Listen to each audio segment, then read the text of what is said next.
Amerikada təxmini 2 həftəlik ərzaqlar aldıq. Sizcə bu qədər ərzaq neçəyə başa gəldi? Variantları şərhlərdə yazın, keçək qiymətlərə. Birinci qızıl balıqdır.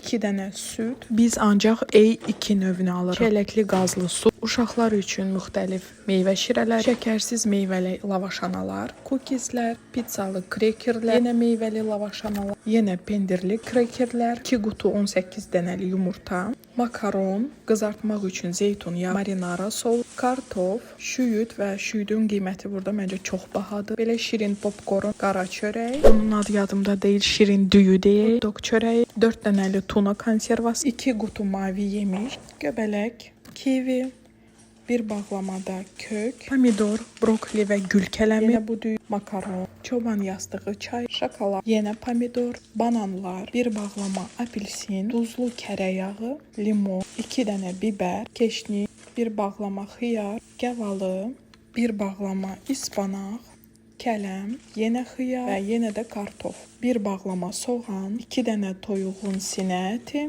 mal əti, 2 cür balıq, biri farel, digəri yadımda deyil. Mal ətindən farş, krevetka. Bir mağazada $75 30 sent, yerində isə $276 33 sent pul ödədik. Cəmi $350 çox pul elədi. Sizcə ərzaqlar bahadır, yoxsa ucuz?